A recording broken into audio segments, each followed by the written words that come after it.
Bonjour à tous, petite vidéo dans ma voiture.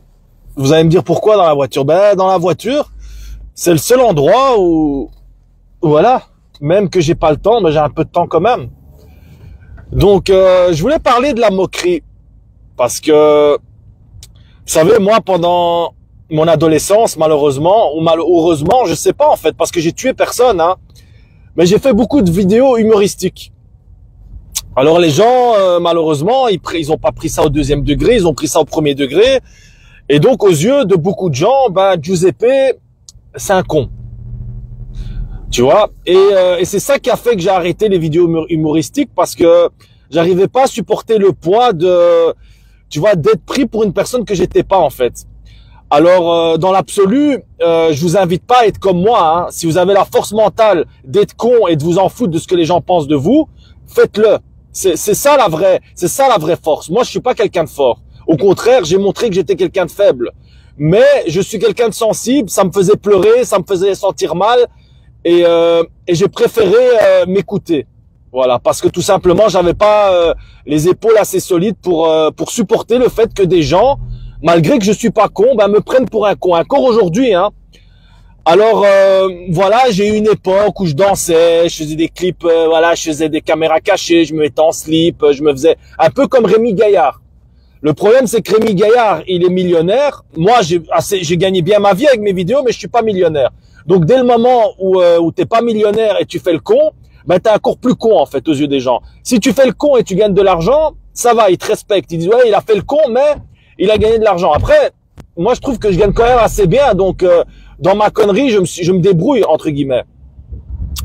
Mais ce qui me dérange un peu, c'est qu'il y a des gens, parce qu'ils ont rien à faire, ils viennent prendre des vieux dossiers à moi. Je sais pas si vous avez constaté, moi, toute cette période où j'avais 20 ans, 22 ans, je vais vous rappeler que j'ai presque 40 ans, hein, parce que certains ils oublient, hein, parce que certains quand ils parlent au présent de vidéos que j'ai fait quand j'avais 22 ans. Hein. Ça fait presque 18 ans que j'ai arrêté les vidéos entre guillemets humoristiques. Donc j'aimerais bien quand même à 40 ans, désolé, j'ai pas les cheveux blancs, j'ai pas la barbe blanche, désolé. Peut-être que quand je vais vraiment vieillir et qu'on va pas me reconnaître, on va peut-être me laisser tranquille, ou peut-être que les gens vont prendre conscience que j'ai mûri. Moi, je trouve que ça se voit, j'ai pas la même tête, j'ai pas la même façon de penser. Voilà, avec le temps, on comprend des choses, et ça fait du mal de voir des gens qui s'amusent à reprendre des vieux dossiers dans le simple but de se moquer de toi. Pourquoi les gens ont besoin de se moquer de toi? Ben, comme je vous ai expliqué dans les autres vidéos, les gens s'ennuient. Et comme on s'ennuie, et comme on n'arrive plus à rigoler vraiment, tu vois, les gens, ils n'arrivent plus à rigoler sur quelque chose qui est vraiment marrant. On a besoin de rigoler sur les malheurs des autres, entre guillemets. Mais c'est pas un malheur, hein. Moi, je suis pas un voleur, j'ai pas violé des gens, des petits enfants. J'ai juste fait le con dans ma vie. Et aux yeux de certains, ben c'est un bon prétexte pour me faire du mal, parce qu'ils savent que ça me fait du mal, hein. Ils savent que je suis une personne sensible, etc. Et donc voilà, moi je dis déjà une chose, il y a des personnes sur TikTok qui ont repris certaines de mes vidéos, certains passages TV, etc. Et tout ça, ça a été voilà, j'ai porté plainte pour droit d'auteur. Donc les vidéos ont été retirées après même pas une heure. Donc je préviens toutes les personnes qui reprennent des vidéos à moi et qu'ils me préviennent pas. Envoie-moi un message et demande-moi si tu as l'autorisation d'utiliser ma vidéo. Parce que sinon, toutes les vidéos que je vois circuler sur Facebook, sur TikTok ou sur YouTube, je porte plainte pour droit d'auteur. Je suis désolé. Surtout si c'est des vidéos qui sont personnelles, qui sont privées, parce qu'il y a des vidéos que j'ai mis en privé. Alors malheureusement, vous allez me dire, mais comment ça se fait que des vidéos privées se retrouvent? Parce que voilà, il y a des gens, voilà, que tu crois que c'est des amis, et puis ça devient des ennemis. Et puis il y a des gens avec qui tu t'entendais bien à un moment, et puis tu t'entends plus, parce que c'est la vie. La vie, elle est comme ça. Il y a des hauts et des bas, et même avec les gens, ben des fois c'est des amis, puis ça devient des ennemis. Et je vais même vous dire, tes amis, ça peut être tes plus grands ennemis. Ça, c'est vraiment vrai. Je vous dis vraiment. Ceux qui étaient vraiment des amis proches à toi, ça peut devenir des grands ennemis. Et donc voilà. Donc je vais pas vous mentir, ça commence à me saouler en fait, parce que quand vous savez que vous êtes complètement différent de la personne que vous avez été, enfin c'est pas que je suis différent, j'aime toujours faire le con. En privé, je continue à faire le con. Les gens qui me connaissent, mais je le fais qu'avec des gens que j'ai confiance en fait, parce que sur Internet, malheureusement, il y a beaucoup de gens malveillants. Il y a beaucoup de gens qui utilisent des bouts de vidéo et ils font croire aux gens des choses qui sont pas vraies. Tu vois, ils prennent des phrases qui sont pas dans le contexte. Et donc, j'ai décidé de ne plus faire confiance en fait. Alors oui, tu vas me dire ouais, mais alors quoi? Alors ça veut dire que tu feras plus jamais le con sur Internet? Ben malheureusement oui, je ferai plus jamais le con sur Internet parce que malheureusement, les gens ils ont pas cette ouverture d'esprit que j'ai. Moi, par exemple, ça m'arrive de voir des gens qui font des conneries et ça me fait rigoler, tu vois. Et moi, par exemple, il y a un gars que je regarde en Italie, il s'appelle Carletto Life. Le mec, il arrête pas de faire le con et moi, ça me fait rigoler, tu vois. Il y en a, ils sont là, ils insultent et tout. Moi, ça me fait rigoler. Et je suis pas là en train de dire, ouais, il est con. Non, je me dis, c'est super. Il m'apporte de la joie. Des fois, quand je rigole, je me dis, putain, et tout. Il m'a fait passer un bon moment et tout. Mais les gens sont pas comme ça, tu vois. Les gens, ils ont un esprit mauvais. Donc, ils se limitent pas à se dire, ouais, j'ai bien rigolé. Voilà, j'ai passé un bon moment. Non. Après, ils vont commencer à croire que tu es vraiment con. Ils vont commencer à venir, à prendre des dossiers sur toi, à venir te créer une image qui est négative. Et ça me dérange par rapport à ma sensibilité. Alors peut-être que les gens ils disent mais ce type il est sensible, il arrête pas de crier dans ses vidéos, il arrête pas de protester. Mais en fait, si on prend mon apparence, on dirait pas que je suis quelqu'un de sensible. Mais moi je vous le dis, je suis quelqu'un de très sensible et je vais même vous dire dans la vraie vie, je suis quelqu'un de très timide. Je suis pas quelqu'un qui aime bien qu'on crie mon nom ou qu'on parle de mes vidéos. Déjà quand on parle de mes vidéos dans la vraie vie, et je le dis à même les gens de ma famille, je n'aime pas qu'on parle de moi en fait. Je fais ce que je fais, mais après, j'ai envie de vivre ma vie tranquille. Même des fois, quand on me reconnaît dans la rue, Giuseppe et tout, ça me dérange parce que moi, je fais pas des vidéos dans un but d'être connu comme une star. En fait, je les fais comme un type, voilà, qui est là, qui veut parler, c'est comme un journal de bord pour moi. C'est comme certains, ils ont des carnets intimes, tu vois, où ils écrivent leur vie. Et ben moi, j'ai mes vidéos. Tu vois, c'est ma manière à moi de me défouler, tu vois. Je vais pas chez le psychologue, je fais pas de psychothérapie. Ben, des fois, quand je ressens quelque chose au fond de moi, ben, je fais une vidéo. Mais quand je fais ma vidéo, je suis pas là en train de me dire, ouais, les gens, ils doivent partager. Ouais, attends, je vais devenir une star. Non. Je la fais parce que ça me fait du bien avant tout à moi-même, en fait. C'est pour ça que quand des fois, je vois des gens, ils m'arrêtent, je me dis, mais ils m'arrêtent pourquoi, en fait? Parce que, il faut pas se mentir, moi, j'ai aucun talent. Tu vois, je suis pas là en train de montrer un talent, en fait. Je suis là et je vous parle comme si c'était WhatsApp, comme si c'était une discussion entre amis. Après, je lis vos commentaires. Il y a des gens, ils me disent des commentaires qui me font du bien. Tu vois, il y a des gens, ils me disent, ouais, n'écoute pas les autres. Tu vois, il y a des bons conseils qui me font du bien. Et c'est tout. Moi, ça s'arrête là. Donc, en fait, c'est pas de la prétention, en fait.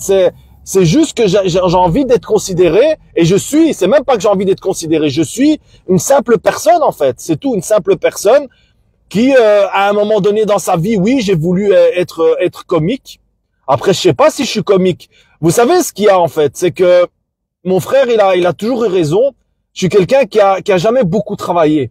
Mais pas travailler dans le sens que, par exemple, quand j'ai été à Belgium Got Talent, j'avais même pas de texte, en fait. Je suis arrivé et je faisais le malin, tu vois, j'ai été en impro et je savais même pas quoi dire parce que j'avais même pas préparé mon texte, j'avais même pas de mise en scène, j'avais pas quelqu'un qui m'a coaché parce qu'en fait, moi, dans ma tête, dans mon illusion, je pensais que être comique, c'était là, tu vas sur scène et tu fais rire les gens. Non, il y a du travail. Un comique, il travaille pour être comique. Tu vois, il s'entraîne, il répète, il y a un metteur en scène et mon frère me le disait, me fait toi, peut-être que tu as un talent, mais tu travailles pas assez. Et aujourd'hui, je regrette parce que je me suis fait prendre pour un imbécile aux yeux de millions de personnes. Pas parce que j'avais pas le talent, mais parce que j'ai cru qu'en fait, dans la vie, tout était dû au génie. Non, tu peux avoir un génie en toi, tu peux être un génie, mais tu dois travailler. Il y a 99% de travail et peut-être 1% de génie. Et voilà, les gens se demandent pourquoi mes vidéos sont bâclées, pourquoi il y a moi, j'ai jamais travaillé mes vidéos et c'est une grande erreur. Je m'occupe pas beaucoup du montage, je m'occupe pas beaucoup du son, j'écris rarement des textes pour faire mes vidéos et à la fin, ça paye le travail. Le travail, ça paye parce que voilà, par fainéantise, voilà, il faut être honnête, dans ma vie, j'ai été fainéant parce que je pense que si j'aurais travaillé un peu plus, je me serais un peu plus consacré aux choses que je fais. Peut-être aujourd'hui, on parlerait pas de 125 000 abonnés, mais on parlerait de 3-4 millions d'abonnés. Et donc moi, je le dis très sincèrement, oui, j'ai fait des rêves dans ma vie, mais sans avoir le mental en fait. C'est comme par exemple, je me suis inscrit il y a 7 mois à la salle de sport. J'ai été 3 fois et puis j'ai pu été. Ben, c'est le résumé de ma vie, si tu veux. Ça, c'est le résumé de ma vie. En fait, je veux des résultats, mais tout de suite. Même que peut-être j'ai un corps qui pourrait être magnifique, même que je pourrais être beau gosse, mais si je me donne pas la peine, même pour être beau gosse, les gens ils disent ouais beau gosse, mais même pour être beau gosse, il faut le mental. Si t'as pas le mental, que tu vas à la salle de sport 3 fois, puis tu te regardes dans le miroir et tu dis putain, y a rien, et tu te décourages et puis tu te dis laisse tomber. Eh ben tout est basé sur le mental dans la vie. Et je le dis même à ma copine, je dis si nous on aurait plus de mental, mais on serait voilà, c'est les gens qui ont du mental, ils peuvent arriver à faire des trucs extraordinaires dans la vie. Donc ça, c'est quelque chose que je vais travailler parce que je me sens encore jeune, j'ai 38 ans, mais je dois travailler cette faculté à avoir du mental. Ça veut dire ne pas vouloir des résultats tout de suite, attendre et travailler, même pour mes vidéos. Tu vois, même peut-être pour faire des vidéos, à la place de faire des lives et parler sans savoir ce que je dois dire, mais réfléchir, faire un petit texte, prendre peut-être quelques jours pour me dire qu'est-ce que je vais dire, écrire en grande ligne voilà le sujet. Ou si un jour j'ai envie de remonter sur scène pour faire le comique, écouter le conseil de mon frère, travailler, faire des petits sketchs en famille pour voir si ça fait rigoler, si ça fait pas rigoler, dire voilà ça fait pas rigoler, voilà me donner une chance en fait, parce qu'en faisant comme ça, en ayant ce comportement-là, je me donne pas de chance en fait dans la vie. Donc voilà. Et le permis de conduire, hein, c'est grâce à mon frère que je l'ai pris, parce que je l'avais raté 3 fois. Et j'ai dit à mon frère, je lui ai dit, moi, j'ai pas les capacités pour conduire. C'est lui qui m'a pris pendant 6 mois et il m'a dit, toi, tu vas y arriver et je crois en toi. C'est important qu'il y a des gens qui croient en vous. Moi, malheureusement, au moment où j'ai fait mes vidéos, il y a personne qui croyait en moi. Et s'il y aurait au moins une personne, parce que voilà, c'est peut-être intime de dire ça, mais mes parents m'ont toujours dit, toi, tu vaux rien. C'est peut-être pour ça que j'ai pas beaucoup confiance en moi. On m'a toujours dit, toi, tu vaux rien, toi, tu n'as pas le talent. Tu vois, il y a que mon frère qui m'a toujours soutenu. Toujours soutenu mon frère. Les autres m'ont soutenu après. Après, quand ils ont vu que je commençais à gagner de l'argent, quand ils ont vu que ça commençait à marcher, ils m'ont soutenu après. Mais ça, je compte pas. Les gens d'après, je compte pas. La seule personne qui m'a filmé, qui m'a fait mes montages vidéo, qui m'a donné des conseils, avant même que ça marche, c'était mon frère. Voilà. Et ça fait du bien de savoir qu'il y a des gens qui croient en vous. Et ça change toute la vie. Ça change toute la vie. Vous savez, quand il y a ton père qui te dit, avant même que tu te lances sur scène, pour moi, tu n'es rien et tu vaux rien. Mais qu'est-ce que tu veux montrer aux gens? Tu montres rien, tout simplement. Tu montres rien parce qu'une figure importante à tes yeux ne croit pas en toi. Et donc, on est le fruit, en fait. On est le fruit de plein de petites choses. Les gens ils disent pourquoi cette personne elle est comme ça, pourquoi cette personne elle est timide, pourquoi cette personne elle est devenue comme ça. Mais on est le fruit de plein de petites blessures qu'à la fin on devient ce qu'on est en fait, à cause des fois d'un mois en plus ou d'un mois en moins. Et c'est pour ça que voilà, il faut peut-être faire attention à comment on parle à ses enfants. Et je pense que la plus belle chose qu'on peut donner à un enfant, c'est le complimenter, même dans l'erreur. Complimenter les gens même dans l'erreur, lui dire quand même bravo, parce que quelqu'un qui essaye, c'est déjà bien. Les gens, ils veulent tout de suite les résultats. Non, quelqu'un qui essaye et qui se trompe, c'est déjà bravo. Et vous allez voir que à force de bravo, à force de dire allez recommence, vas-y, comme avec mon permis de conduire.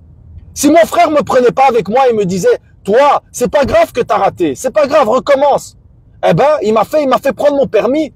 Si ça tenait qu'à mon père ou à tous ces gens qui me disent tu vaux rien, t'es un con, eh ben aujourd'hui je conduirais pas.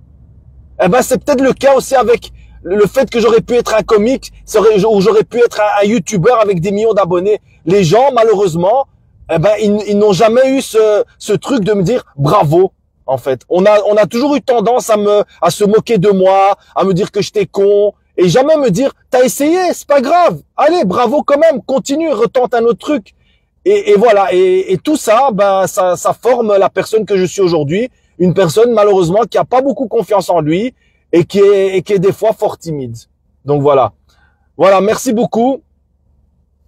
Je préfère les recettes de ta maman. Mais ouais, on va faire une nouvelle recette là maintenant. Je vais aller chez elle pour filmer une nouvelle recette. Si ça te plaît pas mes vidéos, je suis désolé. Je peux comprendre parce que c'est des vidéos très intimes, très spirituelles, très intenses. Je peux comprendre que tu puisses ne pas aimer. Je comprends. Je suis pas là pour me faire aimer par tout le monde. Voilà, c'est pour ça qu'il y a moyen de se désabonner. Tu peux tout simplement te désabonner, il y a aucun problème. Je le prends pas mal. Sois tranquille. Je suis vraiment la personne la plus tranquille du monde. Si ça t'apprécie pas, tu te désabonnes. Il y a aucun problème. C'est normal. Il y a des goûts et des couleurs dans la vie. Un il aime bien le rouge, l'autre il aime bien le vert, l'autre il aime bien le jaune. Chacun il a ses goûts et ses préférences. Hein. Je suis pas loin, je vous force pas à rester ici, loin de là quoi. Donc voilà, je vais pas continuer plus longtemps. Je pense que le gros a été dit. Merci à tout le monde d'être là et bonne journée. Hein. Merci beaucoup.